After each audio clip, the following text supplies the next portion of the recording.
नमस्कार, news night में आप सभी का स्वागत है। मैं हूं आपके साथ आरेंद्र। 3 राज्यों में होने वाले विधानसभा चुनाव के लिए आज शाम को प्रचार थम गया है। असम, केरलम और पुडुचेरी में आखिरी दिन आज भी जमकर प्रचार देखने को मिला, तो बंगाल और तमिलनाडु में भी चुनावी जोर शोर से जारी रहा। कैसा है चुनावी राज्यों का सियासी हाल, दिखाएंगे खबर। विस्तार से होगी बात बंगाल में जारी SIR की प्रक्रिया के अपडेट की भी। दिखाएंगे खबर मल्लिकार्जुन खड़गे के विवादित बयान पर कैसे मचा है सियासी बवाल।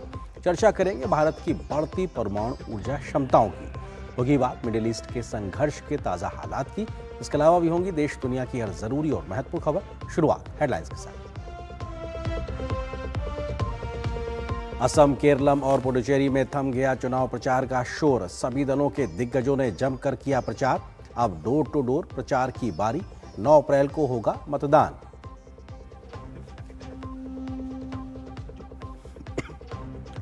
पश्चिम बंगाल में राजनाथ सिंह और धर्मेंद्र प्रधान ने TMC शासन को बताया कुशासन।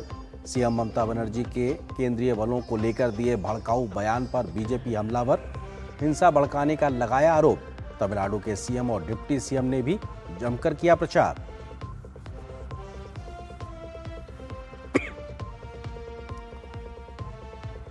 पश्चिम बंगाल में SIR का काम लगभग पूरा। सूची से हटे करीब 91 लाख नाम। कूच बिहार, उत्तर दिनाजपुर, मालदा और मुर्शिदाबाद से कटे सबसे ज्यादा नाम।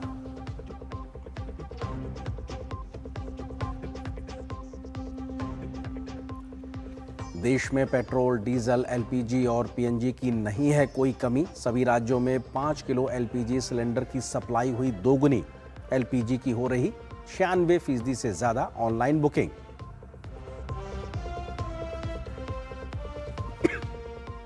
दिल्ली की जनता को केंद्र सरकार का बड़ा उपहार। दिल्ली में 1511 अनाधिकृत कॉलोनियों को नियमित करने का फैसला।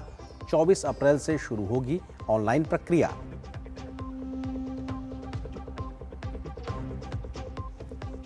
ट्रंप की डेडलाइन खत्म होने से पहले ईरान पर ताबड़तोड़ हमला। अमेरिका ने खार्ग द्वीप पर बोला धावा। चेतावनी के बाद इजराइल ने उड़ाए रेल पुल। ईरान ने दी मुंहतोड़ जवाबी कार्रवाई की धमकी। कहा 1.4 करोड़ ईरानी नागरिक जंग में अपनी जान देने के लिए तैयार।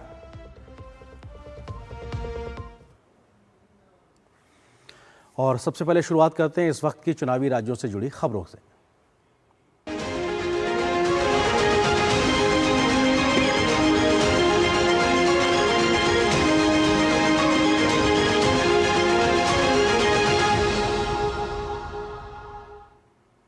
पांच राज्यों में जारी चुनावी लड़ाई में 3 राज्यों में एक ही चरण में 9 अप्रैल को वोटिंग होगी, जिसके तहत आज शाम को इन राज्यों में प्रचार अभियान थम गया। तीनों ही राज्य असम, केरलम और पुडुचेरी में चुनाव प्रचार का सियासी शोर थम चुका है और अब इंतजार गुरुवार का है, जब जनता लोकतंत्र की लड़ाई में हिस्सा लेने अपने घरों से निकलेगी और अपना फैसला EVM के जरिए दर्ज कराएगी। इससे पहले इन राज्यों में कई मुद्दों को लेकर जमकर प्रचार अभियान देखने को मिला। सभी दल अपनी अपनी जीत का दावा कर रहे हैं, तो विरोधियों पर जमकर पलटवार भी कर रहे हैं। असम में चुनाव प्रचार के आखिरी दिन बीजेपी ने अपनी पूरी ताकत लगा दी। मिशन असम पर निकले अमित शाह ने पथारकांडी, हैलाकांडी, लखीमपुर और उल्हारबोंड में जनसभा के जरिए राज्य की जनता से सोच समझकर वोट डालने की अपील की। केरलम में भी भाजपा धुरंधरों ने कई रैलियां और रोड शो के जरिए जनता से वोट की अपील की। वहीं सियासी सुपर सोमवार के दिन राहुल गांधी और प्रियंका गांधी वाड्रा ने प्रचार किया। प्रचार के आखिरी दिन प्रियंका वाड्रा ने वायनाड में एक जनसभा को संबोधित किया। केरलम विधानसभा चुनाव प्रचार के दौरान कई मुद्दे छाए रहे। राजनीतिक दलों ने राज्य पर बढ़ते कर्ज के मुद्दे को उठाया। चुनाव प्रचार के दौरान अल्पसंख्यकों की राजनीति की भूमिका पर भी बहस हुई। चुनाव प्रचार में भ्रष्टाचार भी एक अहम मुद्दा रहा। राजनीतिक पार्टियों ने सरकार पर प्रशासनिक धांधली के कई आरोप लगाए। राज्य में विकास, ड्रग्स के मुद्दे भी छाए रहे। राज्य में बढ़ती बेरोजगारी को लेकर सभी पार्टियों ने राज्य सरकार को घेरा। आपको बता दें, केरलम विधानसभा में 140 विधानसभा सीटों पर इस बार 890 उम्मीदवार किस्मत आजमा रहे हैं। राज्य में 9 अप्रैल को मतदान होना है। 4 मई को चुनाव के परिणाम आएंगे। कुल मतदाता 2.71 करोड़ हैं, जिसमें पुरुष मतदाता 1 करोड़ 32 लाख और महिला मतदाता 1 करोड़ 39 लाख हैं। और थर्ड जेंडर की बात करें तो 273 मतदाता हैं। राज्य में प्रवासी मतदाताओं की संख्या 2,42,000 है, जो ज्यादातर खाड़ी देशों में रहते हैं। पुदुचेरी विधानसभा चुनाव में भी सभी पार्टियों के स्टार प्रचारकों ने चुनावी मोर्चे को संभाला। बीजेपी से प्रधानमंत्री नरेंद्र मोदी के साथ गृह मंत्री अमित शाह ने भी कई रैलियों और जनसभा को संबोधित किया। 3 अप्रैल को प्रधानमंत्री नरेंद्र मोदी ने पुदुचेरी में भव्य रोड शो किया। ये road show Ajanta signal point से राजा थिएटर सिग्नल के बीच किया गया। प्रधानमंत्री के आने पर भाजपा कार्यकर्ताओं ने भारत माता की जय और जय श्री राम के नारों के बीच उनका जोरदार स्वागत किया। कांग्रेस की ओर से कल राहुल गांधी ने पुदुचेरी के लॉसपेट में एक जनसभा को संबोधित किया। असम, केरलम और पुदुचेरी में गुरुवार को लोकतंत्र की लड़ाई का दिन है, लिहाजा इन राज्यों में तमाम सियासी दलों ने प्रचार के लिए एड़ी चोटी का जोर लगाए रखा। पार्टियों के लोक लुभावन वादों से जनता कितना प्रभावित हुई, ये 4 मई को पता चलेगा। असम से अश्वनी मिश्र, केरल से नीरज सिंह और पुदुचेरी से विशाल वेरिस्टो के साथ ब्यूरो रिपोर्ट, डीडी न्यूज। तो अपने आप में 5 राज्यों के विधानसभा चुनाव में 3 राज्यों में आज प्रचार का जोर थम गया है, शोर एक तरीके से थम गया है, क्योंकि यहाँ पर 9 अप्रैल को एक ही चरण में वोटिंग होनी है। केरलम की बात की जाए तो एलडीएफ यूडीएफ के बीच में लगातार 5-5 साल सत्ता परिवर्तन का हमने एक इतिहास देखा है, लेकिन बीते बार लेफ्ट डेमोक्रेटिक फ्रंट ने सत्ता को रिपीट किया था। इस बार बदलाव की बात हो रही है तो बीजेपी मामले को त्रिकोणीय बनाती नजर आ रही है।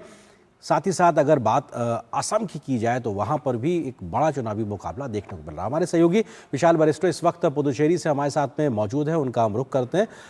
विशाल, पुदुचेरी के लिहाज से अगर बात की जाए तो हमने देखा कि पिछली बार बीजेपी ने एनडीए के एक तरीके से वहां पे सरकार बनाई और अपने आप में ये पहली बार था। इस बार कौन से बड़े मुद्दे हैं जो राज्य की सियासत को तय करते नजर आएंगे, उसके आधार पर जनता वोट करेगी? देखिए आरिंदर, ऐसा होता है कि जब इलेक्शंस आते हैं तो एंटी इनकम्बेंसी का मुद्दा अक्सर रहता है, क्योंकि 5 साल आप सरकार का आकलन कर लेते हैं, उसके बाद आप चाहते हैं कि बदलाव हो।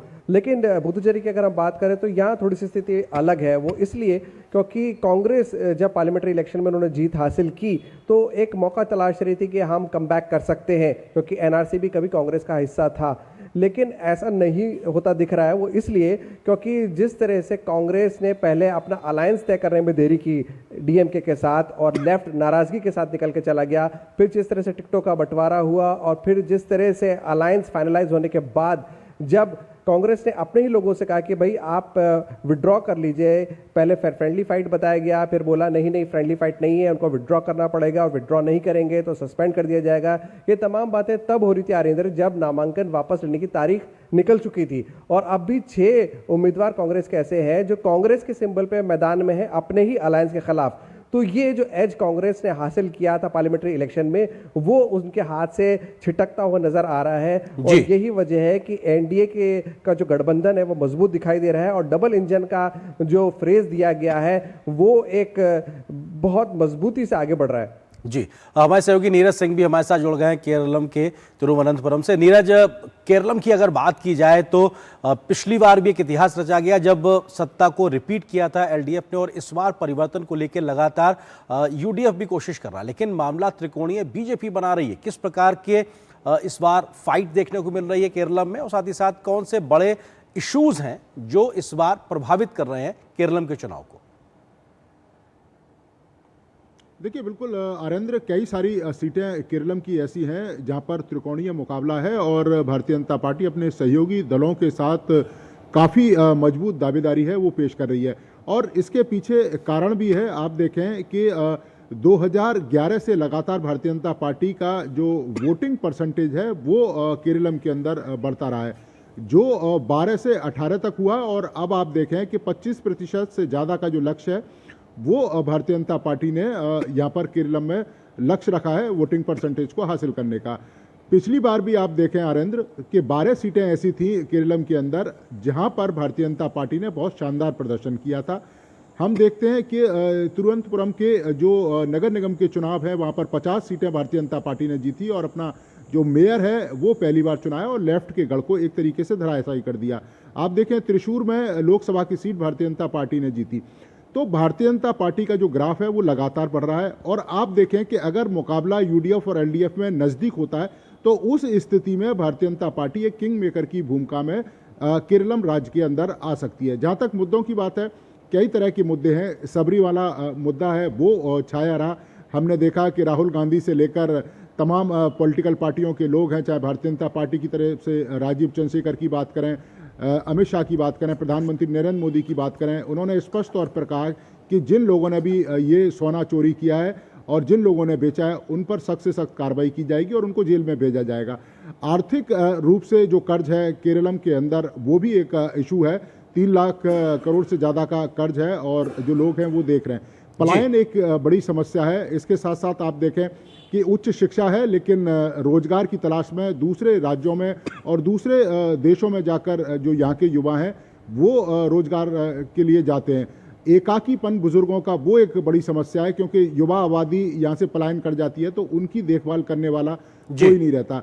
उद्योग धंधे यहाँ पर और ज़्यादा रहने चाहिए ताकि जो युवा लोग हैं वो यहाँ पर रोजगार के लिए यहीं पर रहें, अपने राज्यों में अपने परिवार को देख पाएँ।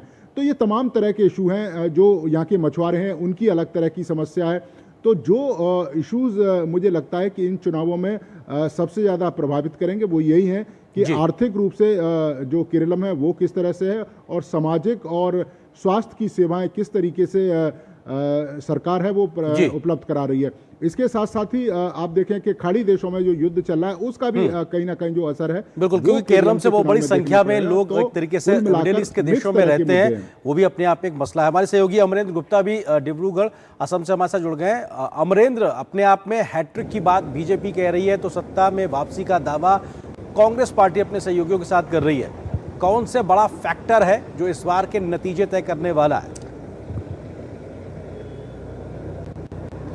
देखिए, निश्चित तौर पे आर्येंद्र कहें तो भारतीय जनता पार्टी और एनडीए ने आसाम में अपनी मेहनत की है और जिस तरह से लगातार वो जनता के बीच में गए हैं तो ये निश्चित तौर पे कहा जा सकता है कि पिछले 10 सालों में एनडीए की सरकार ने, केंद्र सरकार ने और आसाम की डबल इंजन सरकार ने जो काम किया उसका कहीं ना कहीं फायदा मिलता हुआ नजर आ रहा है।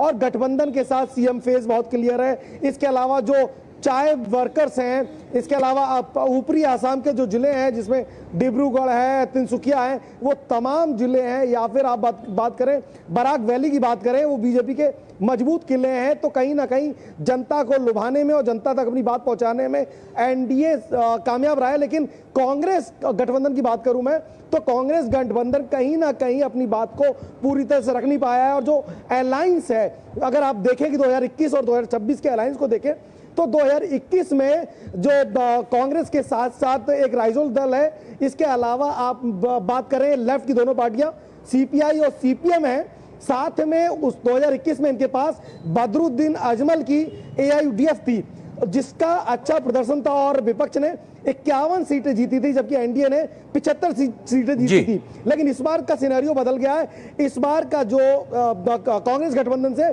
अजमल की पार्टी एयूडीएफ बाहर है और 30 सीटों पर उसका अच्छा दखल है मिडिल आसाम में, जिसमें धुबरी और बरपेटा है। तो कहीं ना कहीं एक कमजोर गठबंधन है। और यहां तक का दावा है, आज मैंने बात की केंद्रीय मंत्री सर्बानंद सोनोवाल से कि जोरहाट से जो है गोगोई अपनी सीट भी हार रहे हैं क्योंकि उनका मुकाबला 5 बार के विधायक हरिनाथ गोस्वामी से। तो कुल मिला के एनडीए के पास बहुत मार्जिन है, बहुत बड़ा मैदान है और अपनी बात को रखने में कामयाब हुआ है। लेकिन कांग्रेस गठबंधन कहीं ना कहीं कमजोर नजर आ रहा मैदान पे। हालांकि 9 तारीख को जब जनता मतदान करेगी, ये 9 तारीख को तय होगा मतदान करेगी, ये तो 9 को पता चलेगा। लेकिन ग्राउंड पे बिल्कुल, तो किसके हिस्से में जाएंगे ये 3 राज्यों की कमान, ये 9 तारीख को इन संबंधित राज्यों की जनता तय करेगी। फिलहाल बहुत शुक्रिया आप तीनों सहयोगियों का हमारे साथ जुड़ने के लिए, इस खबर पे विस्तार से बात करने के लिए। यहाँ पर एक छोटे से ब्रेक के लिए रुकेंगे। ब्रेक के उस पार जब वापस आएंगे तो खबर दिखाएंगे कि विवादित बयानों के किस प्रकार से बयानों की वजह से जो तीर चल रहे हैं, सियासत गरमाई हुई है। क्या है पूरी खबर, विस्तार से नजर छोटे से ब्रेक के बाद।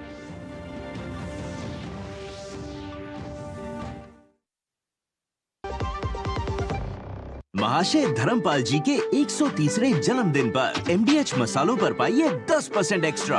अब स्वाद के साथ बचत भी, अब पाइए बचत ही बचत। बीते 1 दशक में देश बदला है, लेकिन महिलाओं के लिए पूरी दुनिया बदली है। अब सपने सिर्फ देखे नहीं जाते, उड़ाए जाते हैं। नमो ड्रोन दीदी योजना से मिट्टी से जुड़ने वाली उंगलियां अब आसमान की तकनीक संभाल रही हैं। जल जीवन मिशन से अब मीलों का सफर महज एक नल की दूरी पर सिमट आया है। समय की वो बचत अब खुद की पहचान बनाने में खर्च होती है। लखपति दीदी बनकर अब वो सिर्फ परिवार चलाने वाली नहीं, सफलता की मिसाल है। सालाना 1 लाख से ज्यादा की कमाई अब कोई सपना नहीं, एक हकीकत है। प्रधानमंत्री उज्ज्वला योजना ने धुएं के अंधेरे से आजादी दी तो हर रसोई में उम्मीद की रोशनी आ गई। सुरक्षा का ढाल हो, कानूनी अधिकार या रहने का सुरक्षित ठिकाना, मिशन शक्ति ने हर मोड़ पर नारी को बेखौफ किया है। ऐसी तमाम योजनाएं आज देश की बेटियों को हर कदम पर आगे बढ़ा रही हैं, क्योंकि बेटियां अब सिर्फ घर की लक्ष्मी नहीं, देश की शक्ति भी हैं। अब नेतृत्व की बारी है,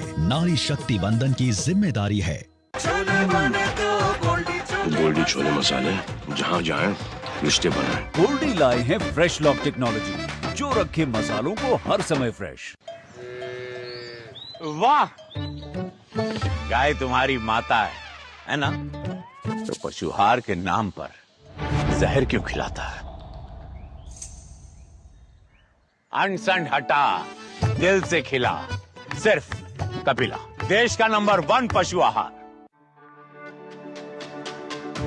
मेरी पसंद, मेरी पसंद,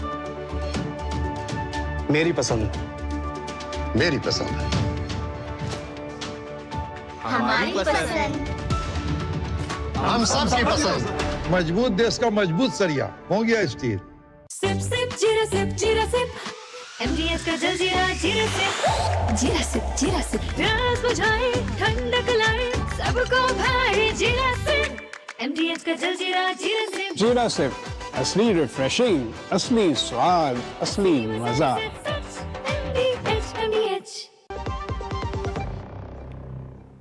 चुनावी माहौल में सियासी बयानबाजी लगातार तीखी होती जा रही है। अब कांग्रेस अध्यक्ष के बयान ने नया विवाद खड़ा कर दिया है। मल्लिकार्जुन खड़गे के विवादित बयान पर भारतीय जनता पार्टी ने कड़ा एतराज जताया है। बीजेपी का आरोप है कि चुनावी लाभ के लिए कांग्रेस पार्टी के नेता भाषा की मर्यादा लांघे जा रहे हैं। गुजरात को लेकर की गई टिप्पणी हो या फिर आरएसएस और बीजेपी पर दिया गया बयान, इन सब को लेकर बीजेपी बुरी तरीके से कांग्रेस पार्टी और उनके नेताओं पर हमलावर नजर आ रही है। एक तरफ जहां चुनाव प्रचार में सभी दल अपने अपने दलों के प्रत्याशियों को जिताने की खातिर जमकर प्रचार कर रहे हैं, तो वहीं विवादित बयान भी सामने आ रहे हैं। कांग्रेस अध्यक्ष मल्लिकार्जुन खड़गे ने केरल में चुनावी रैली के दौरान एक बयान देकर सियासी विवाद खड़ा कर दिया। उन्होंने गुजरात के लोगों को अशिक्षित बताते हुए कहा कि वहां के लोगों को आसानी से गुमराह कर सकते हैं, लेकिन केरल के लोग ज्यादा समझदार और शिक्षित हैं, इसलिए उन्हें कोई भ्रमित नहीं कर सकता। भारतीय जनता पार्टी ने गुजरात निवासियों के बारे में कांग्रेस अध्यक्ष की टिप्पणियों की कड़ी निंदा की है। भाजपा के वरिष्ठ नेता रविशंकर प्रसाद ने कहा कि कांग्रेस अध्यक्ष ने सारी मर्यादा त्याग दी है। गुजरात की साक्षरता दर 82% है और प्रधानमंत्री नरेंद्र मोदी के नेतृत्व में इसमें महत्वपूर्ण सुधार हुआ है। क्या कांग्रेस पार्टी के राष्ट्रीय अध्यक्ष ने सारी मर्यादाएं छोड़ दी हैं क्या? जिस पावन गुजरात की भूमि ने कई संतों को जन्म दिया, गांधी जी वहां पैदा हुए, सरदार पटेल पैदा हुए, कांग्रेस पार्टी के राष्ट्रीय अध्यक्ष माफी मांगे। उन्होंने पूरे एक गुजरात प्रदेश को इलिटरेट कहा है। सोनिया गांधी जवाब दें, क्या इससे वो सहमत हैं? प्रियंका जी जवाब दें, क्या इससे सहमत है वो? कांग्रेस पार्टी को हो क्या गया है? जुबानी जंग इतना ही नहीं है। कांग्रेस पार्टी के राष्ट्रीय अध्यक्ष मल्लिकार्जुन खड़गे ने असम की एक चुनावी रैली में आरएसएस और बीजेपी को जहरीला सांप बता डाला। उन्होंने कहा, नमाज पढ़ते वक्त भी अगर कोई जहरीला सांप सामने आ जाए तो नमाज छोड़ दो और पहले उस सांप को मार दो। आज आरएसएस और भाजपा वही सांप है, अगर आप उन्हें नहीं मारोगे तो बचोगे नहीं। खड़गे की इस बयान पर बीजेपी भड़क गई है। रविशंकर प्रसाद ने तंज कसते हुए कहा कि इस तरह के बयान से कांग्रेस पार्टी का भविष्य जो भी कुछ बचा है वो भी समाप्त हो जाएगा। इस तरह की बात उनका राष्ट्रीय अध्यक्ष बोलेगा तो कांग्रेस पार्टी का भविष्य जो भी कुछ बचा है वो भी समाप्त हो जाएगा। मैं इस पूरे वक्तव्य की बहुत भर्त्सना करता हूं। सांप से तुलना करते हैं जो एक देशभक्त संगठन है। खड़गे साहब, कभी आपको संघ का काम देखना है तो आपने आसाम में ये बात कही थी, जाइए हाफलॉन्ग, जाइए नॉर्थ ईस्ट में, और वहां ट्राइबल के विकास के लिए संघ के कार्यकर्ता क्या काम कर रहे हैं। बहरहाल केरलम, असम और पुदुचेरी में प्रचार का शोर थम गया है, लेकिन इस तरह के विवादित बयानों की गूंज लंबे समय तक बनी रहेगी। राजेश राज के साथ bureau report, DD news. Assam के विधानसभा चुनाव में राजनीतिक गणित का पलड़ा किसका भारी है, ये तो 4 मई को नतीजों के साथ ही पता चलेगा। लेकिन हेमंत बिस्वा शर्मा पर कांग्रेसी नेता पवन खेड़ा ने लगाए आरोप से एक नया बखेड़ा शुरू हो गया है। कांग्रेस नेता पवन खेड़ा ने सीएम हेमंत बिस्वा शर्मा की पत्नी पर कई आरोप लगाए, जिसके बाद उनकी पत्नी ने पुलिस में मामला दर्ज कराया। तो असम पुलिस अब पूछताछ के लिए पवन खेड़ा को ढूंढ रही है। इस मामले पर जमकर राजनीतिक बयानबाजी भी देखी जा रही है। असम विधानसभा चुनाव में बीजेपी कांग्रेस की चुनावी टक्कर चुनाव प्रचार के आखिरी दिन आते आते व्यक्तिगत हो गई। असम के मुख्यमंत्री हिमंता बिस्वा शर्मा को लेकर कांग्रेस ने आरोप लगाया था कि उनकी पत्नी के पास एक से ज्यादा पासपोर्ट हैं, जिसको लेकर कांग्रेस और बीजेपी में जोरदार वार पलटवार हो रहा है। कांग्रेस जहां अपने आरोपों पर कायम है, तो हिमंता बिस्वा शर्मा की पत्नी ने इस मामले में पुलिस में मुकदमा दर्ज करा दिया है। वहीं आज दिल्ली में कांग्रेस नेता पवन खेड़ा के आवास पर असम पुलिस उनसे पूछताछ करने पहुंची, लेकिन वो अपने आवास पर नहीं मिले। भाजपा ने जहां पवन खेड़ा को भगोड़ा करार दिया है, वहीं इस कार्रवाई पर कांग्रेस धमकी पर उतर आई है।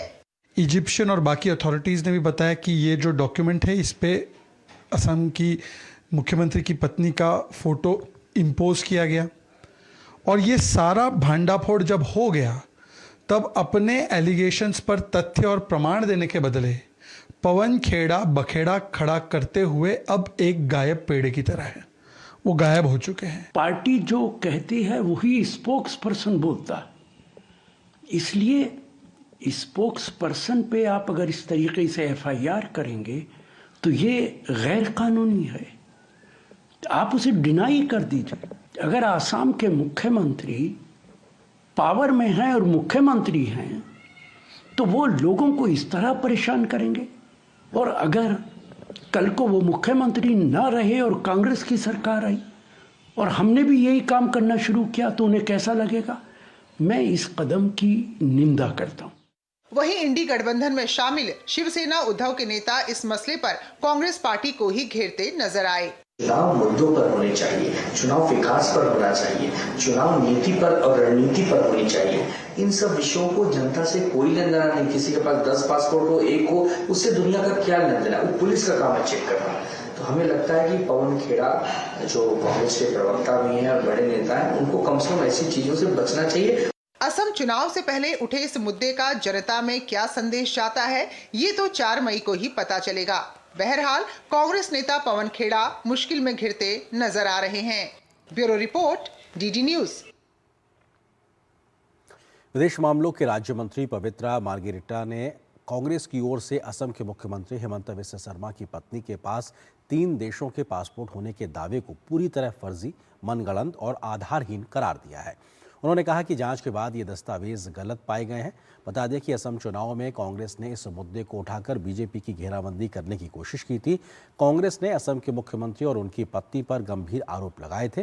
कांग्रेस नेता पवन खेड़ा ने इसे भारत में मुख्यमंत्री के पद पर बैठे किसी व्यक्ति और उनके परिवार से जुड़ा अब तक का सबसे गंभीर आरोप बताया था।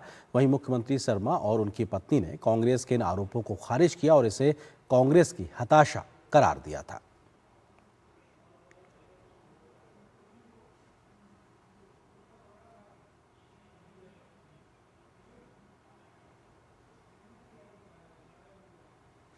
पश्चिम बंगाल में विधानसभा चुनाव को लेकर सियासी पारा लगातार चढ़ता जा रहा है। चुनावी रैलियों और जनसभाओं के बीच आरोप प्रत्यारोप तेज हो गए हैं। ममता बनर्जी के विवादित बयान पर सियासत गर्मा गई है, तो वहीं बीजेपी और कांग्रेस ने भी मोर्चा खोल दिया है। केंद्रीय बलों की तैनाती को लेकर कानून व्यवस्था तक बंगाल का चुनाव अब मुद्दों से ज्यादा बयानों की जंग बनता नजर आ रहा है। पश्चिम बंगाल में विधानसभा चुनाव को लेकर सियासी सरगर्मी बढ़ गई है। चुनाव प्रचार के बीच विवादित बयानों के जमकर तीर चल रहे हैं। प्रदेश की मुख्यमंत्री ममता बनर्जी ने एक चुनावी सभा में लोगों को संबोधित करते हुए केंद्रीय बलों के खिलाफ विवादित बयान दिया। ममता बनर्जी ने कहा कि केंद्रीय बलों को यहाँ क्यों भेजा जा रहा है, वे यहाँ आकर बीजेपी के लिए ही काम करेंगे। वहीं मुख्यमंत्री ममता बनर्जी के विवादित बयान पर भाजपा भड़क गई। भाजपा का आरोप है कि ममता बनर्जी केंद्रीय जांच एजेंसियों, न्यायिक अधिकारियों के बाद अब केंद्रीय सुरक्षा बलों के खिलाफ हेट स्पीच देकर हिंसा भड़काने की कोशिश कर रही है। एक तरफ नाम काटे जा रहे हैं और दूसरी तरफ लाखों की संख्या में केंद्रीय बल भेजे जा रहे हैं। हमें उन्हें खाने के लिए देना होगा, पहनने के लिए देना होगा, रहने की जगह देनी होगी। वे आकर क्या करेंगे? वे आकर बीजेपी के लिए काम करेंगे। ममता जी के पैरों के तले की जमीन खिसक रही है। जनता को झूठ के आधार पर डराने का षड्यंत्र ममता जी कर रही हैं। इसकी मैं बहुत भर्त्सना करता हूं कि सीआरपीएफ लोगों को पीटने के लिए आ रही है। ममता जी सीआरपीएफ पीटने के लिए नहीं आ रही है। जो आपके काडर निर्दोष वोटर्स को पीट कर वोट नहीं देने देते हैं, उनके वोट के अधिकार का सदुपयोग करने के लिए आ रही है। पश्चिम बंगाल के बैरकपुर में एक जनसभा को संबोधित करते हुए रक्षा मंत्री राजनाथ सिंह ने तृणमूल कांग्रेस पर बंगाल के हालात को बदतर बनाने का आरोप लगाया। वहीं कांग्रेस नेता अधीर रंजन चौधरी ने न्यायिक पदाधिकारियों की घेराबंदी को लेकर टीएमसी पर निशाना साधा। 3 बार आप यहाँ की मुख्यमंत्री पश्चिम बंगाल की रह चुकी हैं। क्या किया है आपने बंगाल के रहने वाले लोगों के साथ? जुल्म किया है, अत्याचार किया है। हिंदुस्तान के अन्य राज्यों की अपेक्षा आपने बंगाल को पीछे किया है। तृणमूल कांग्रेस अपने 3 कार्यकाल के बाद बराबर पश्चिम बंगाल के हालात को बद से बदतर बनाया है। अगर कहीं जगह 16 घंटे तक न्यायालय के अधिकारी को घेराबंदी करके अगर रखा जाए, उसमें एक महिला विचारपति भी थी, तो उसके पीछे अगर टीएमसी ना रहे तो बंगाल में इस तरीके की हरकत करने की हिम्मत और किसी को हो सकता क्या, बताइए। कोलकाता में कांग्रेस के राष्ट्रीय अध्यक्ष मल्लिकार्जुन खड़गे ने कांग्रेस का घोषणा पत्र जारी किया, जिसमें तमाम चुनावी वादे किए। हम महिलाओं को 2000 हर महीना देंगे। हम उनकी सेफ्टी के लिए फास्ट ट्रैक कोर्ट्स बनाएंगे और हेल्थ केयर में, स्वास्थ्य के क्षेत्र में 10 लाख तक का पूरी तरह स्टेट फंडेड हेल्थ इंश्योरेंस प्रदान किया जाएगा। भाजपा के वरिष्ठ नेता धर्मेंद्र प्रधान ने रासबिहारी विधानसभा क्षेत्र से भाजपा के उम्मीदवार स्वप्नदास गुप्ता के लिए चुनाव प्रचार किया। पश्चिम बंगाल में विधानसभा चुनाव के लिए 23 और 29 अप्रैल को मतदान होगा, वहीं 4 मई को परिणाम आएंगे। ब्यूरो इनपुट के साथ सौरभ दत्ता की रिपोर्ट, डीडी न्यूज। पश्चिम बंगाल में मतदाताओं के लिए न्यायिक निर्णय प्रक्रिया पूरी होने के साथ ही निर्वाचन आयोग की ओर से जारी आंकड़ों के अनुसार पश्चिम बंगाल में एसआईआर अभियान के बाद मतदाता सूची से करीब 91 लाख मतदाताओं के नाम हटा दिए गए हैं। हालांकि ईसीआई ने अभी तक अंतिम आंकड़ा जारी नहीं किया है।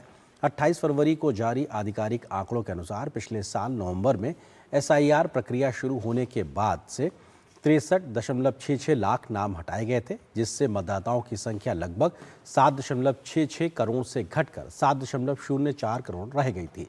निर्वाचन आयोग के आंकड़ों के अनुसार न्यायिक अधिकारियों की ओर से की गई जांच में 60.06 लाख में से 27.16 लाख विवेचनाधीन मतदाताओं के नाम हटा दिए गए।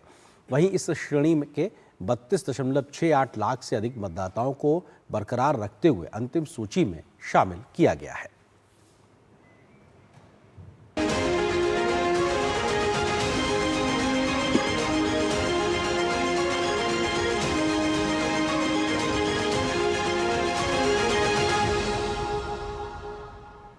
और यहाँ पर एक छोटे से ब्रेक के लिए रुकते हैं। ब्रेक के उस पार जब वापस आएंगे तो खबर दिखाएंगे कि परमाणु ऊर्जा में भारत की बड़ी छलांग। क्या है खबर, विस्तार से नजर छोटे से ब्रेक के बाद।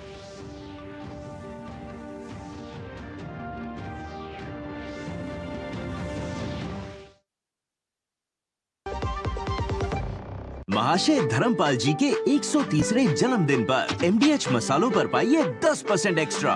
अब स्वाद के साथ बचत भी। अब पाइए बचत ही बचत। मेरी माँ है ना, मेरा खाना पीना, आयरन, फॉलिक एसिड सबका ध्यान रखती है। कहती है जच्चा और बच्चा दोनों खिले खिले रहने चाहिए। अरे डिलीवरी के लिए 5000 रुपए भी भेज दिए, बताओ। माँ है ना, जानती है डिलीवरी कराना इतना आसान नहीं होता। आओ मैं अपनी माँ से मिलाती हूँ। ये है मेरी माँ, भारत माँ।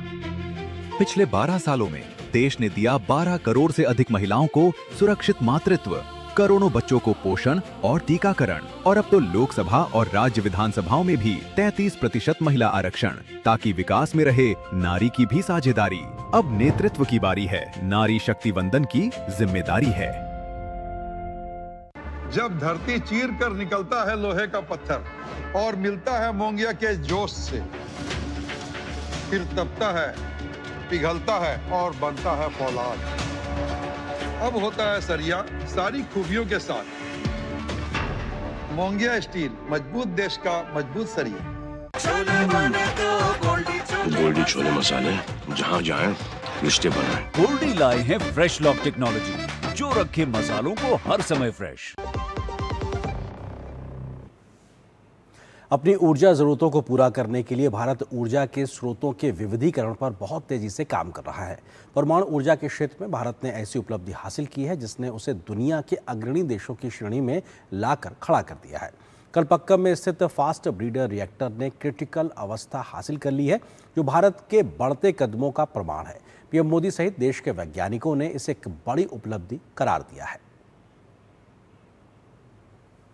परमाणु ऊर्जा के क्षेत्र में भारत ने वो उपलब्धि हासिल की है जो उसे दुनिया में रूस के बाद दूसरा ऐसा देश बनाती है जिसके पास ये तकनीक मौजूद है। भारत ने पूरी तरह से स्वदेशी तकनीक पर आधारित मेक इन इंडिया पहल के तहत तमिलनाडु के कलपक्कम स्थित प्रोटोटाइप फास्टर ब्रीडर रिएक्टर में क्रिटिकल अवस्था हासिल कर ली है, जो भारत के असैन्य परमाणु कार्यक्रम में एक महत्वपूर्ण उपलब्धि है। परमाणु संयंत्र के संबंध में क्रिटिकल होने का मतलब है कि ऐसी स्थिति में पहुंचना परमाणु विखंडन श्रृंखला प्रतिक्रिया खुद ब खुद संचालित होने लगती है। ये उन्नत रिएक्टर जितना ईंधन खपत करता है उससे अधिक ईंधन उत्पन्न करने में सक्षम है, जो भारत की वैज्ञानिक क्षमता और इंजीनियरिंग कौशल को दर्शाता है। भारत की इस उपलब्धि पर प्रधानमंत्री नरेंद्र मोदी ने भी खुशी जाहिर की है। उन्होंने सोशल मीडिया प्लेटफॉर्म एक्स पर लिखा, भारत अपनी असैन्य परमाणु यात्रा में एक महत्वपूर्ण कदम आगे बढ़ा रहा है, जिससे उसके परमाणु कार्यक्रम के दूसरे चरण में प्रगति हो रही है। कलपक्कम स्थित स्वदेशी रूप से डिजाइन और निर्मित प्रोटोटाइप फास्ट ब्रीडर रिएक्टर ने निर्णायक मोड़ प्राप्त कर लिया है। भारत के लिए एक गौरवपूर्ण क्षण। हमारे वैज्ञानिकों और इंजीनियरों को बधाई। भारत के स्वच्छ ऊर्जा मिशन से लेकर ग्रीन एनर्जी की ओर बढ़ते कदमों को जानकार बेहद खास मान रहे हैं। परमाणु ऊर्जा वैज्ञानिकों का मानना है कि भारत की ये उपलब्धि बेहद खास है। थोरियम 232 जो है वो दक्षिण भारत में काफी मात्रा में मिलता है, तो थोरियम 232 आसानी से मिल जाएगी क्योंकि ये दक्षिण भारत में काफी अबंडेंट है। और इसको जब हम ये फास्ट ब्रीडर रिएक्टर में इस्तेमाल करेंगे तो बहुत आसानी से हमें जो है एनर्जी मिल सकती है। तो ये हमारे लिए ये बहुत ही अच्छा खबर है कि फास्ट ब्रीडर रिएक्टर अब क्रिटिकलिटी हासिल कर। भारत के पास दुनिया का सबसे बड़ा थोरियम का भंडार है और थोरियम से चलने वाला ये रिएक्टर न सिर्फ बिजली पैदा करता है बल्कि जितना ईंधन इस्तेमाल कर रहा है उससे ज्यादा ईंधन पैदा करता है। इस उपलब्धि के पीछे भारतीय वैज्ञानिकों की अहम भूमिका रही है, जिन्होंने दशकों तक इस दिशा में काम करके भारत को दुनिया के अग्रणी देशों की श्रेणी में खड़ा कर दिया है। Bureau report, DD news. तो ग्रीन एनर्जी के क्षेत्र में भारत की जो बड़ी उपलब्धि है परमाणु ऊर्जा के क्षेत्र में किस प्रकार से खास है और कैसे हम इस दिशा में तेजी से छलांग लगा रहे हैं उसका जिक्र करते हैं। फास्ट ब्रीडर रिएक्टर FBR की अगर विशेषताओं की बात की जाए तो किस तरह से ये अपने आप में खास है। रूस के बाद इस क्षमता को हासिल करने वाला भारत दूसरा देश बन गया है। MOX यानी यूरेनियम प्लूटोनियम ईंधन के उपयोग से हमने ऊर्जा को आगे पैदा करने का जो प्रयास किया था वो सफल हुआ है और जितनी खपत इसके ऊर्जा को बनाने में हो रही है उससे ज़्यादा ईंधन इस पूरी प्रक्रिया में पैदा हो रहा है। तो अपने आप में जितना ईंधन इस्तेमाल हो रहा है उससे ज़्यादा उत्पादन ईंधन का हो रहा है। यूरेनियम 238 से प्लूटोनियम 239 का निर्माण भी इस प्रक्रिया के तहत किया जा रहा है। भविष्य में थोरियम 232 से यूरेनियम 233 जो उसका नाम है उसका उत्पादन की पूरी प्रक्रिया पे तेजी से काम हो रहा है और क्लोज्ड फ्यूल साइकिल यानी ईंधन का पुनः उपयोग करके इस पूरी प्रक्रिया को आगे बढ़ाया जा रहा है। ये खास तौर पर इसकी विशेषताएं हैं। एक तरीके से भारत का 3 चरणीय जो परमाणु कार्यक्रम है उसका जो पहला चरण है उसमें प्रेशराइज्ड हैवी वाटर रिएक्टर है, उसमें कौन सी प्रक्रिया होती है? उसमें प्राकृतिक यूरेनियम से बिजली उत्पादन होता है, इस्तेमाल ईंधन से प्लूटोनियम तैयार किया जाता है, तैयार प्लूटोनियम अगले चरण में उपयोग लाया जाता है।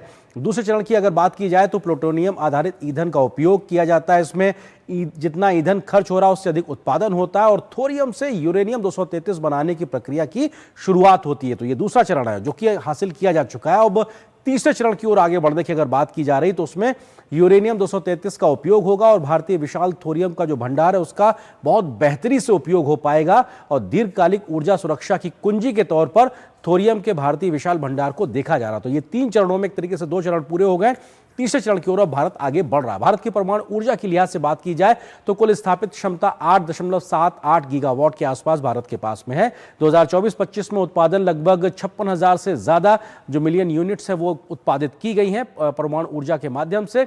कुल बिजली उत्पादन में लगभग 3% के आसपास परमाणु ऊर्जा का योगदान है। मौजूदा वक्त पे इसको बढ़ाने पे तेजी से काम हो रहा है। 2031-32 तक क्षमता को 22.38 गीगावाट तक करने का अनुमान किया जा रहा है। 2047 तक 100 गीगावाट परमाणु क्षमता लक्ष्य को हासिल करने पे तेजी से काम हो रहा है और छोटे मॉड्यूलर रिएक्टर यानी SMR पर विशेष फोकस एक तरीके से भारत कर रहा है और इसके लिए एक विशेष मिशन भी लॉन्च किया गया है। SMR विकास के लिए 20,000 करोड़ रुपए का बजटीय प्रावधान भी किया गया है। 2033 तक कम से कम 5 स्वदेशी SMR संचालन करने का लक्ष्य रखा गया है और 18 देशों के साथ सिविल न्यूक्लियर सहयोग समझौते के साथ भारत वैश्विक स्तर पर अपने सहयोग को तेजी से आगे बढ़ाकर ग्रीन एनर्जी की ओर तेजी से आगे बढ़ रहा है और भारत अपनी क्षमताओं पे विश्वास पे एक तरीके से आगे बढ़ रहा है। इस बड़ी उपलब्धि पे करेंगे चर्चा। इसी से जुड़ा है आज का हमारा विशेष जो इस वक्त आपके टेलीविजन स्क्रीन पर, परमाणु शक्ति का विस्तार, आत्मनिर्भर भारत का आधार, क्योंकि हम भारतीय स्वदेशी तकनीक के आधार पर इस दिशा में तेजी से आगे बढ़ रहे हैं और इस विषय पे बात करने के लिए बहुत ही खास मेहमान इस वक्त हमारे साथ मौजूद हैं। अनिल काकोदकर जी, प्रख्यात परमाणु वैज्ञानिक, सर बहुत स्वागत है डीडी न्यूज पे आपको और वक्त निकालने के लिए शुक्रिया। सर, कल्पक्कम की इस उपलब्धि को आम शब्दों में एक आम भारतीय को समझाने के लिहाज से किस तरह से आप इसे परिभाषित करेंगे? कितना बड़ा ये पड़ाव है हमारे हिंदुस्तानियों के लिए? धन्यवाद। जैसे आपने पहले बताया कि भारत का जो 3 चरणीय कार्यक्रम है, परमाणु ऊर्जा का कार्यक्रम है, उसमें दूसरे चरण की शुरुआत कल्पाकम के ये प्रोटोटाइप फास्ट ब्रीडर रिएक्टर में जो चेन रिएक्शन पहली बार इस्टेब्लिश की गई, उस घटना से ये दूसरा चरण शुरू हुआ। ये एक बड़ी उपलब्धि है और इससे जैसे आपने कहा, एक तरफ हम ऊर्जा बना सकते हैं, PFBR में 500 मेगावाट की ऊर्जा बनेगी, मगर जैसे PHWR पहले चरण में हमने बनाए और उसके भी कई इकाइयां अब लग रही हैं, वैसे ही दूसरे चरण में फास्ट ब्रीडर रिएक्टर्स की कई इकाइयां लगानी पड़ेगी और तो उसका जो स्केल बढ़ेगी वो उससे जो ब्रीडिंग होगा ईंधन का, जैसे जितने ईंधन की खपत होगी उससे ज्यादा ईंधन वहां पे तैयार होगा और ये जो अतिरिक्त ईंधन जो बनेगा उससे हम इस क्षमता को बढ़ा सकते हैं। तो ये एक तरफ ऊर्जा निकलेगी, दूसरी तरफ ईंधन बनेगा और ये बढ़ी हुई क्षमता ये बहुत महत्वपूर्ण है, क्योंकि इसमें अगर हम थोरियम का इस्तेमाल करें क्षमता बढ़ने के बाद, तो थोरियम का यूरेनियम 233 में रूपांतर होता है और उसके आधार पर हम तीसरे चरण के थोरियम की इकाइयां बड़े पैमाने पर लगा सकते हैं। ये एक नई तकनीक है। दुनिया भर में सब दूर न्यूक्लियर एनर्जी का मतलब थर्मल रिएक्टर्स की बात होती है। अब हम फास्ट रिएक्टर की ओर बढ़ रहे हैं, तीसरे चरण में थोरियम रिएक्टर्स की ओर बढ़ेंगे जी। तो ये एक बड़ी उपलब्धि है, मैं ऐसा मानता हूँ जी। सर, एक चीज़ ये कि हमारी ये खुद की अपनी स्वदेशी तकनीक के माध्यम से हमने विकसित किया, हमारे वैज्ञानिकों इंजीनियर्स ने विकसित किया और भारत अब रूस के बाद दूसरा ऐसा देश बन गया जिसके पास इस प्रकार की क्षमता है। इसको कैसे समझा जाए और ये हमारी जो स्वदेशी तकनीक है हमें कितना ज़्यादा बड़ा आधार तैयार करती है अब यहाँ से आगे के सफ़र को तय करने के लिए? देखिए, जैसे हम ऊर्जा के बारे में हमेशा एनर्जी सिक्योरिटी की बात करते हैं। अभी आज फॉसिल फ्यूल ऑयल और गैस बड़े पैमाने पर हम इस्तेमाल करते हैं, और अभी जैसे युद्ध चल रहा है तो गैस की आपूर्ति में थोड़ी कठिनाई आ रही है।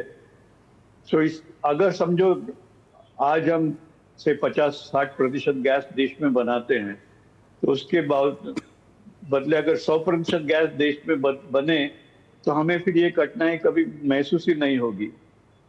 न्यूक्लियर की भी यही बात है। आज हम यूरेनियम से पहले चरण के रिएक्टर चला रहे हैं, मगर अधिकतर यूरेनियम हम बाहर के देशों से आयात कर रहे हैं।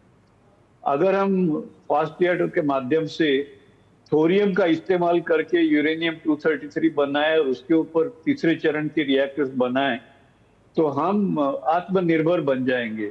सो एनर्जी सिक्योरिटी तो हासिल होगी जी, मगर उसके साथ जिसे हम कहें एनर्जी इंडिपेंडेंस, ऊर्जा के बारे में हम स्वतंत्र बन जाएंगे, और वो एक बहुत बड़ी बात है भारत सरी के बड़े देश के लिए। और थोरियम के इस्तेमाल से ये क्षमता, हम एनर्जी इंडिपेंडेंस की क्षमता हम हासिल कर सकते हैं। जी सर, थोरियम के माध्यम से हम इस दिशा में आगे बढ़ें, और ये तथ्य भी बहुत ज़रूरी है कि दुनिया का सबसे बड़ा थोरियम का भंडार, एक तरीके से जो थोरियम ईंधन का भंडार है वो भारत के पास में है। ये कितना बड़ा हमें एक तरीके से मौका देता है, जिस टेक्नोलॉजी पे हम अब आगे अपग्रेड करके अपने आप को आगे ले जाएंगे तो हम सेल्फ सफिशिएंट होंगे अपनी ऊर्जा ज़रूरतों के लिए जब हम इस स्टेज में पहुंचेंगे।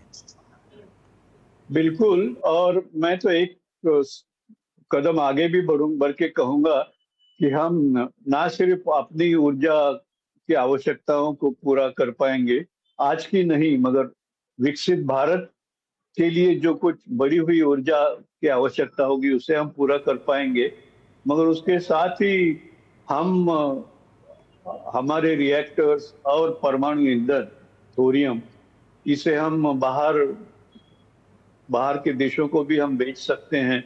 और जैसे आज के मतलब गल्फ की कंट्री और ऑयल एक्सपोर्टिंग कंट्रीज की दुनिया में बड़ा महत्व है।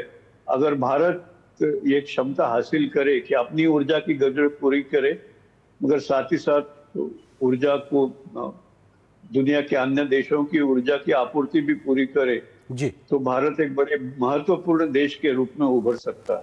सर, हमने देखा कि भारत सरकार का फोकस अभी अपने बजट में भी देखा कि कैसे स्मॉल मॉड्यूलर रिएक्टर्स पे एक तरीके से फोकस नजर आ रहा है। साथ ही साथ परमाणु ऊर्जा मिशन के साथ हम तेजी से आगे बढ़ रहे हैं, बजटीय एलोकेशन भी लगातार किया जा रहा है। ये हमें कितना तेजी से इस दिशा में आगे बढ़ा रहा है जब हम एक मिशन मोड में काम करते नजर आ रहे हैं इस दिशा में? इसमें सिर्फ दो बातें हैं। एक तो हम आज की तारीख में हम हमारी ऊर्जा न्यूक्लियर एनर्जी के प्रोडक्शन की क्षमता बढ़ाने के लिए जोर दे रहे हैं।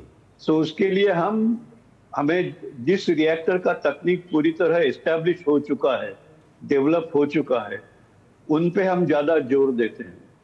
तो उसके लिए हमारे PHWR लाइट वाटर रिएक्टर्स जो हम देश में बना सकते हैं, जैसे आपने कहा SMR, या बाहर के देशों से हम आयात भी कर सकते हैं। तो जो कोई भी कॉम्पिटिटिव होगा जिसमें टैरिफ अन्य विकल्पों के तुलना में कॉम्पिटिटिव हो, ऐसे सभी विकल्प हमें उपयोग में लाना आवश्यक है, मगर उसके लिए हमें विकसित तंत्र इस्तेमाल करना होगा।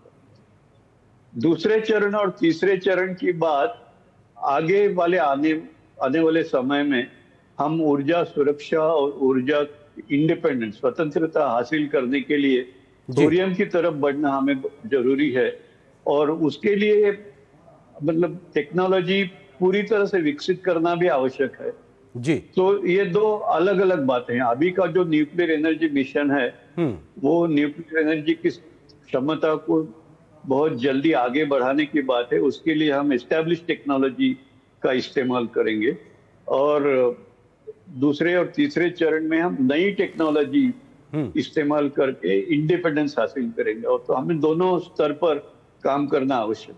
बिल्कुल, शायद उस मिशन मोड पे काम करते हुए हम पर्यावरण संरक्षण को लेकर भी तेजी से काम कर रहे हैं। सर, बहुत शुक्रिया वक्त निकालने के लिए, और इस गंभीर या कहा जाए जटिल विषय को बहुत आसान शब्दों में दर्शकों को समझाने के लिए बहुत शुक्रिया आपका। फिलहाल एक छोटे से ब्रेक के लिए रुकते हैं। ब्रेक के उस पार जब वापस आएंगे तो खबर दिखाएंगे कि केंद्र सरकार ने दिल्ली वालों को क्या दिया है बड़ा तोहफा, इस खबर पर विस्तार से नजर छोटे से ब्रेक के बाद।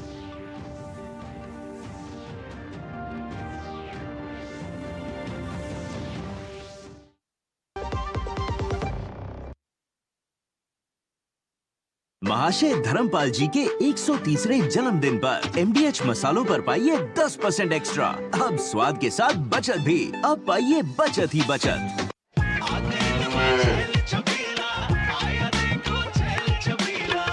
एक कपिला, अरे भाई सब एक ही जैसा होता है। ये लो साधारण पशु आहार।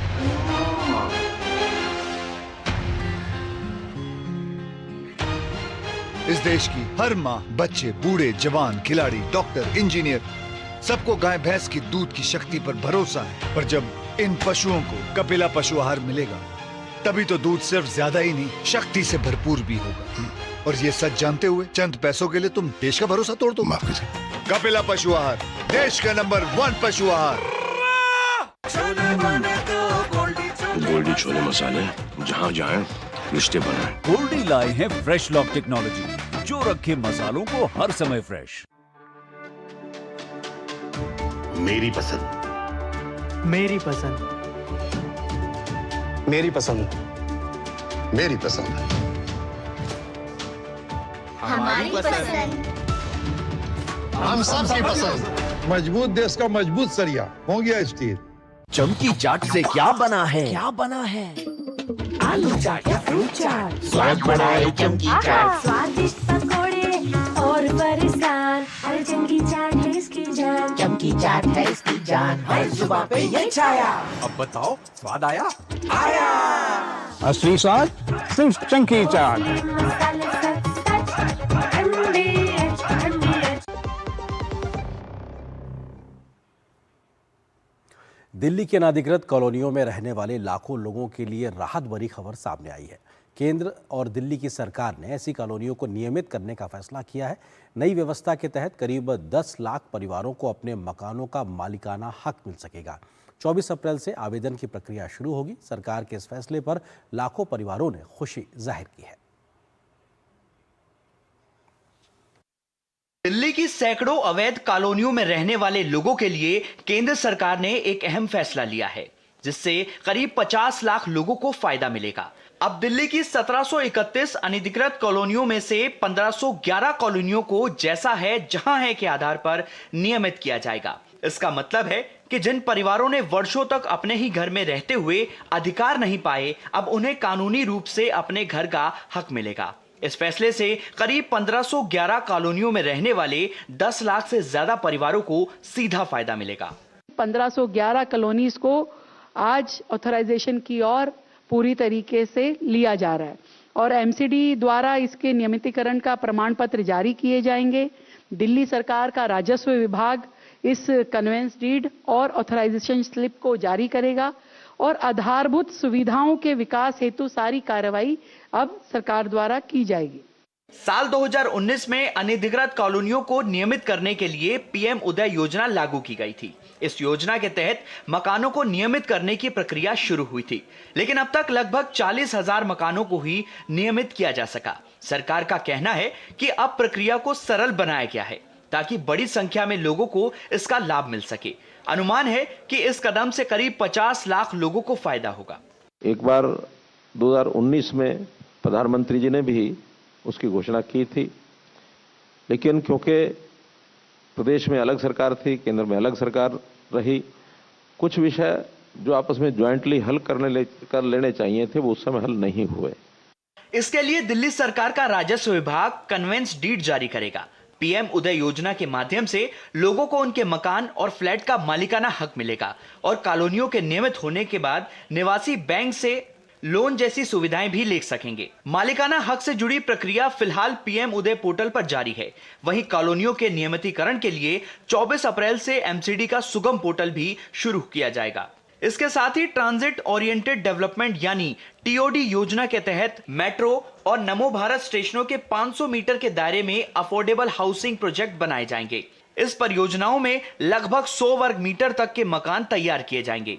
आवेदन की प्रक्रिया सिंगल विंडो सिस्टम के जरिए होगी और 60 दिन के भीतर मंजूरी देने का लक्ष्य रखा गया है। देवांशु मल्होत्रा, दूरदर्शन समाचार, दिल्ली। पश्चिम एशिया में जारी तनाव के बीच भारत सरकार पूरी तरीके से सतर्क नजर आ रही है। ईंधन आपूर्ति से लेकर भारतीय नागरिकों की सुरक्षित वापसी तक हर मोर्चे पर निगरानी बढ़ा दी गई है। सरकार ने साफ किया है कि देश में पेट्रोल, डीजल और रसोई गैस की कोई कमी नहीं है। साथ ही विदेशों में बसे भारतीयों को सुरक्षित वापस लाने के लिए भी लगातार प्रयास जारी है। हालात पर कड़ी नजर रखे हुए हैं। आम जनता को किसी प्रकार की परेशानी ना हो, इसके लिए सरकार कई अहम कदम उठा रही है। पश्चिम एशिया में हो रहे घटनाक्रम के बीच भारत सरकार देश में गैस सिलेंडर और डीजल पेट्रोल की आपूर्ति को लेकर सजग है। सरकार की कोशिश है कि ईंधन को लेकर किसी तरह की दिक्कत का सामना जनता को न करना पड़े। अंतर मंत्रालय प्रेस वार्ता में बताया गया कि भारत में पेट्रोल, डीजल, एलपीजी और पीएनजी की पर्याप्त उपलब्धता है। पेट्रोल पंप और एलपीजी वितरण सामान्य रूप से जारी है। रिफाइनरियां भी सामान्य स्तर पर काम कर रही हैं। प्रवासी मजदूरों को राहत देने के लिए केंद्र सरकार ने बड़ा कदम उठाया है।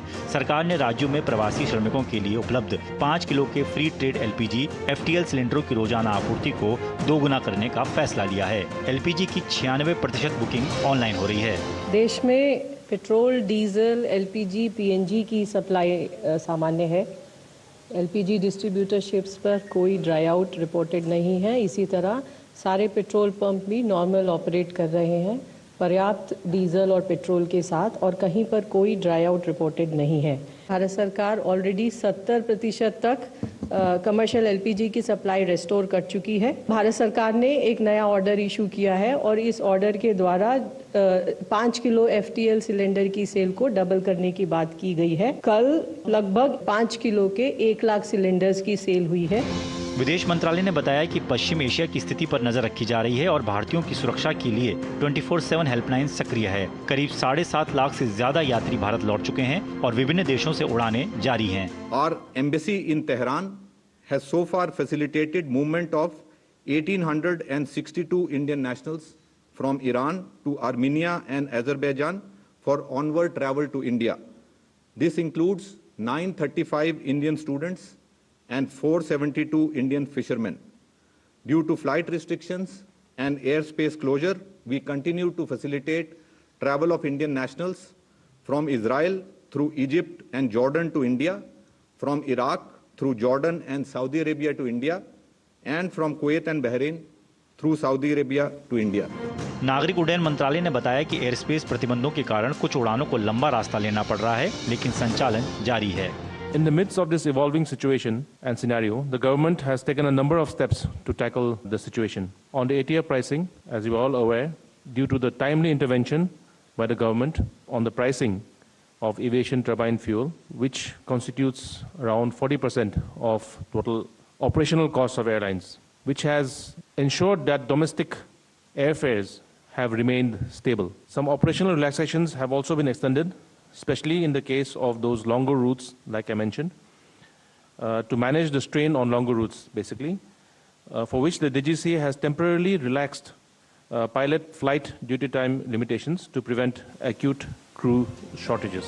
सरकार ने स्पष्ट किया है कि स्थिति पूरी तरह नियंत्रण में है और घबराने की कोई जरूरत नहीं है। डीडी न्यूज के लिए दीपक सिंह रावत की रिपोर्ट। और यहाँ पर एक और छोटे से ब्रेक के लिए रुकते हैं। ब्रेक के उस पर जब वापस आएंगे और बताएंगे खबर योगी कैबिनेट के क्या रहे आज के बड़े फैसले।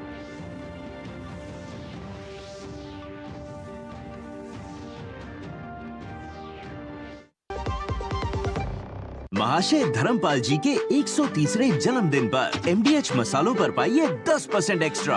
अब स्वाद के साथ बचत भी। अब पाइए बचत ही बचत। एक प्रकार से PM जय अब गरीबों की जय बन गई है। देश हो रहा है आयुष्मान,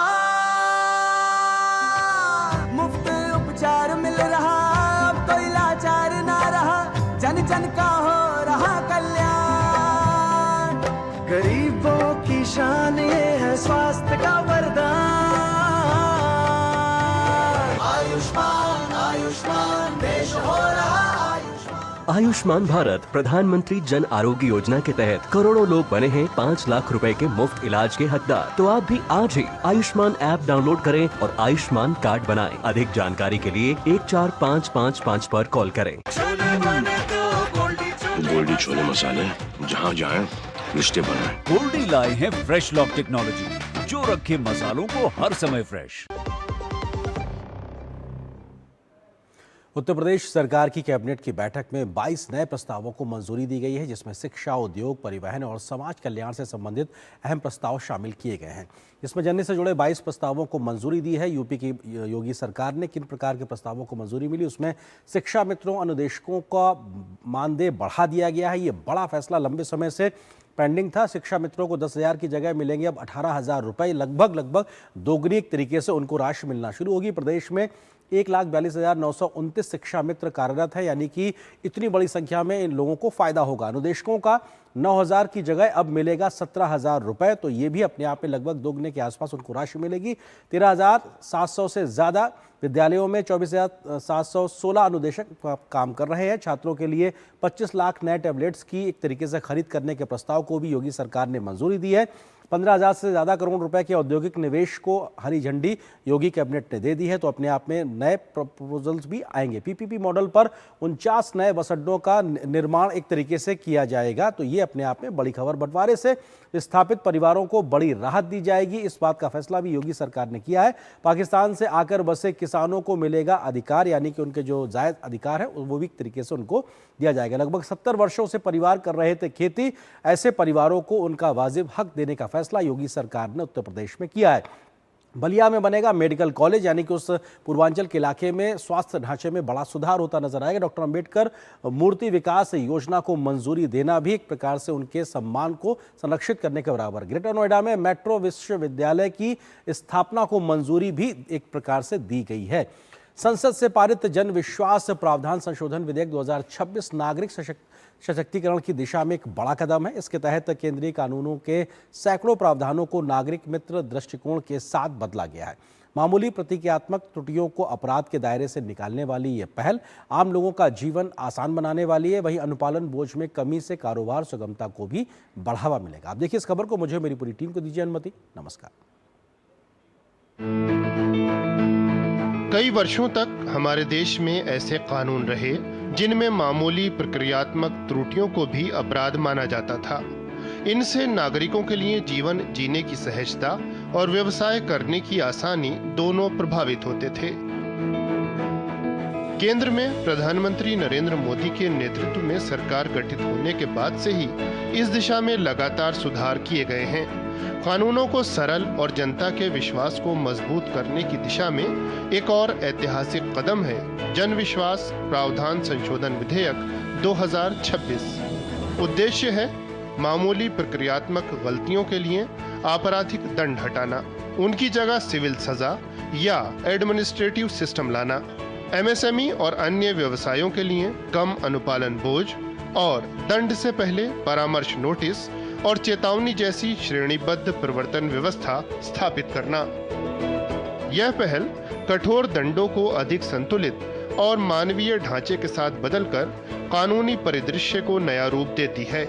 इस पहल के 4 स्तंभ हैं: सजा से पहले चेतावनी, अनुपातिक दंड, तीव्र और न्यायसंगत समाधान और गतिशील दंड ढांचा।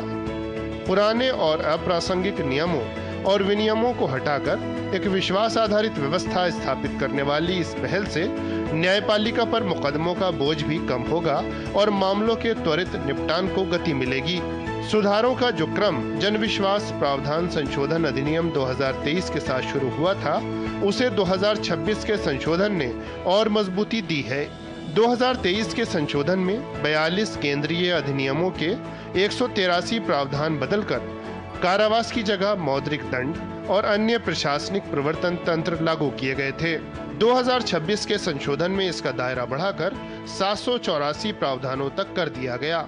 यह प्रावधान 23 मंत्रालयों द्वारा प्रशासित 79 केंद्रीय अधिनियमों से जुड़े हैं।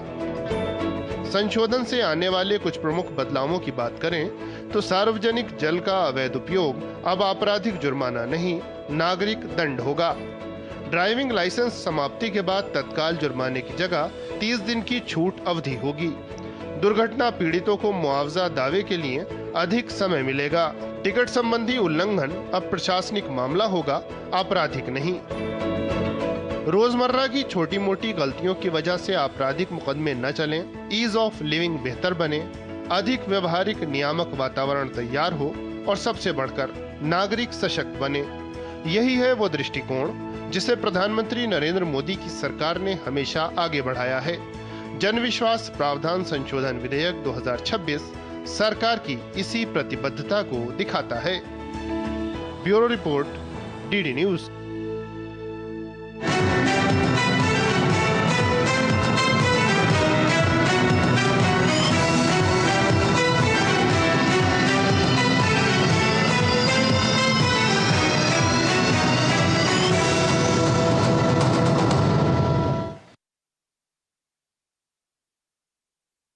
Decode presented by KEI Wires and Cables.